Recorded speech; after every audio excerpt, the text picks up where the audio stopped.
Indonesia, salam Nusantara dari Sabang sampai Merauke, dari Minang sampai Pulau Rote. Mantaplah iman kita, mantaplah kasih kita, mantaplah pengharapan kita. Tentunya dalam Yesus Kristus jadi Tuhan dan Juru Selamat kita dan Juru Selamat dunia. Jangan katakan bahwa Yesus bukan Tuhan, jangan katakan pula bahwa Yesus bukan Juru Selamat. Dia adalah Tuhan, Dia adalah Juru Selamat. Kalau engkau percaya, engkau akan diselamatkan. Kalau tidak percaya, engkau akan dihukum. Yohanes 3 ayat 36 dan Yohanes 14 ayat 6, Yesus sudah berkata, akulah jalan dan kebenaran dan hidup. Tiada seorang sampai kepada Allah kalau tidak melalui aku. Mantap. Dan Kisah Rasul 4 ayat 12, dan keselamatan tidak ada dalam siapapun juga selain dalam Dia, Yesus Kristus. Karena di bawah kolong langit ini tidak nama lain yang diberikan kepada manusia yang olehnya kita diselamatkan. Haleluya. Dan juga Alkitab mengatakan dalam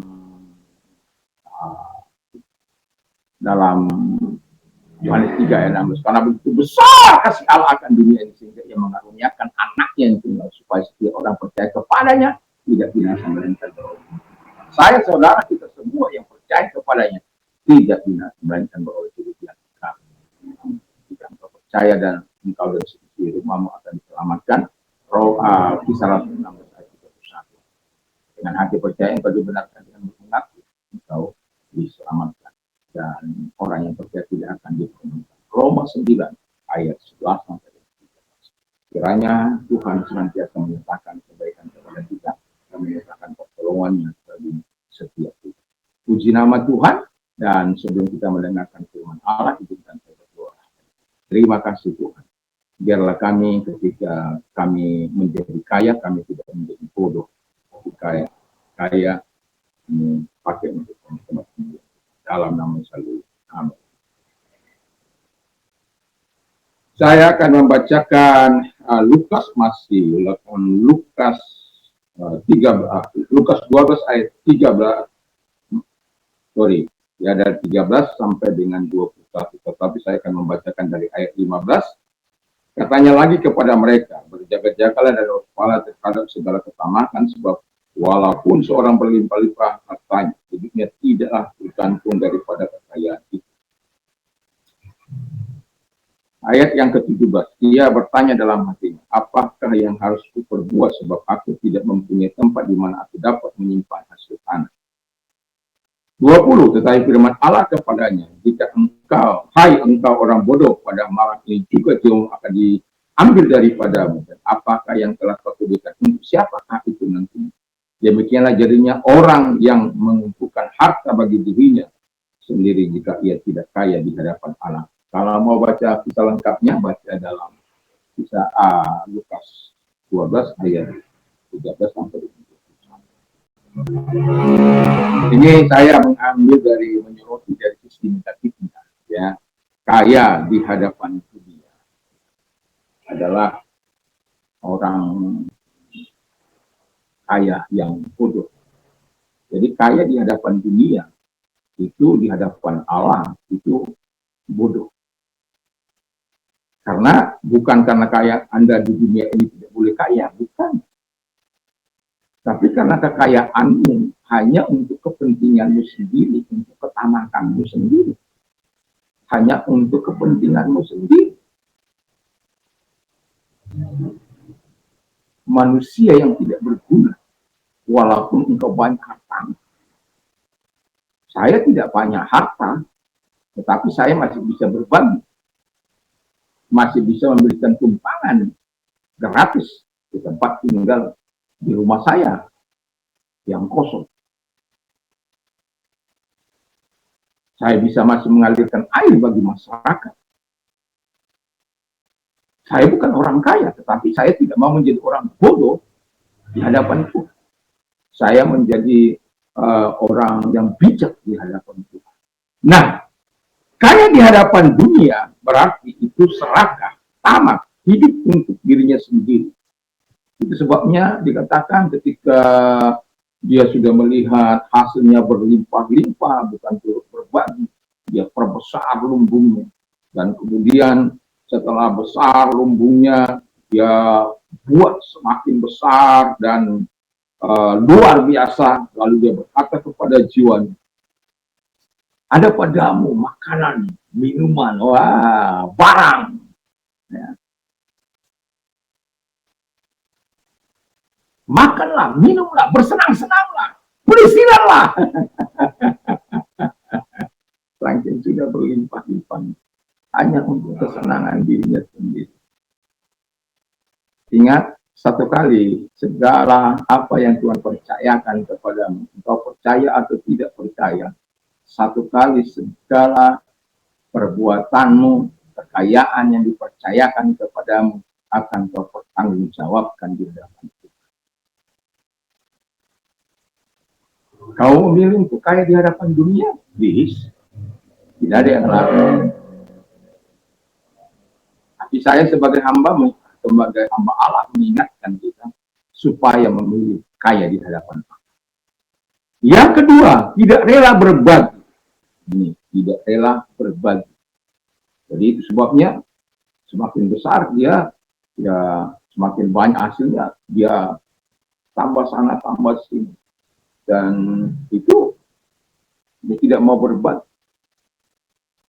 Memang dia tambah kaya, dan orang-orang dunia tambah menghormatinya, tambah, kalau orang katakan, tambah menghargainya karena kekayaannya itu. Tapi kebodohan yang dilakukannya adalah tidak mau berbagi. Sementara Yesus Raja Agung saja berbagi tentang itu, berbagi tentang hatinya, berbagi supaya engkau dan saya tidak mati binasa, melainkan beroleh hidup yang kekal, supaya bersama-sama dengan Dia di surga. Dunia ini hanya sementara. Orang Jawa bilang hanya mampir ngumbe. Jadi kalau kita mampir ngumbe makan minum, ya jangan gunakan untuk makan minum itu untuk kepentingan diri kita sendiri. Kalau Tuhan menyatakan segala kebaikannya kepada kita, ya mari relalah berbagi, jangan pelit. Ini ada orang sangat kaya, ya, tetapi sangat pelit. Wah, jadi kalau misalnya membuat ban, itu kalau boleh 500. Ban mobil kah, ban apakah, dia sepertinya, aduh, harus diajar untuk menghargai.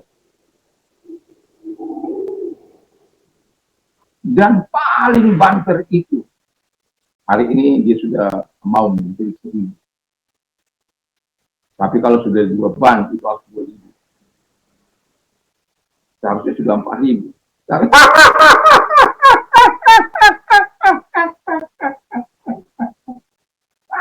Saking menipu. Tidak rela berbagi. Harta jangan yang dia punya jangan keluar, kalau boleh masuk laut mati. Tidak ada kehidupan, hanya ada kematian. Yang ketiga, orang kaya di hadapan dunia berarti tidak pernah puas, ya, selalu kurang, seperti minum air asin di tengah laut. Selalu ingin mau minum, selalu ingin mau minum. Sudah punya ini, mau ini. Sudah punya itu, mau itu. Ya wajar saja. Tetapi rasa puasmu tidak akan pernah terpenuhi sampai kapanpun itu, selama rasa puasmu tidak diisi oleh Yesus. Kau kaya di hadapan dunia ini, kau mendapat penghargaan dari dunia ini. Tetapi yang mau saya katakan yang terakhir ini, kau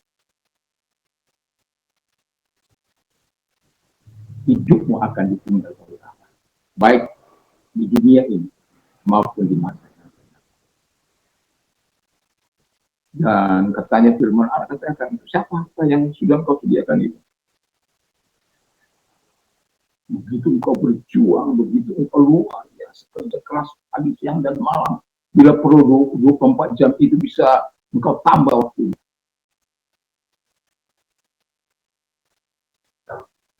Jangan lakukan itu. Jangan mau ditinggal oleh Allah. Kalau engkau memiliki segala dunia ini, Alkitab katakan, engkau memiliki seluruh dunia ini, tapi uang binasa, apa gunanya? Tidak ada. Makanya saya mau katakan, Tadi pagi saya mengatakan kaya di hadapan Allah. Jadilah kaya di hadapan Allah, jangan di hadapan dunia ini.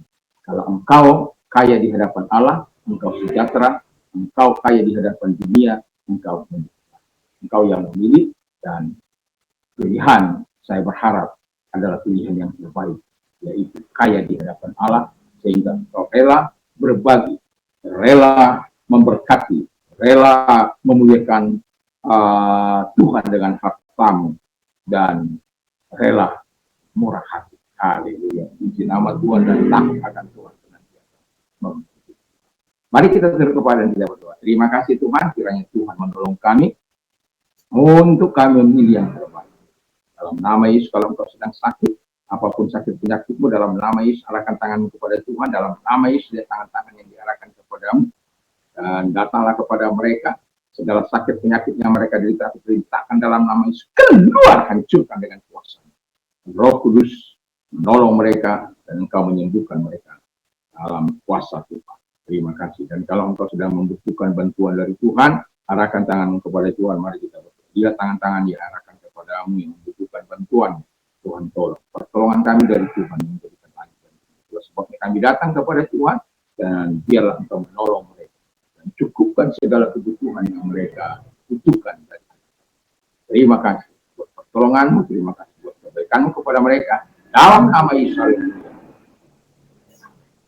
Kiranya kalau kita mau istirahat, jangan lupa membaca firman Allah, katakan firman Allah 1-2 ayat, firman tinggal di Tuhan Yesus memberkati. Mantap, mantap, mantap.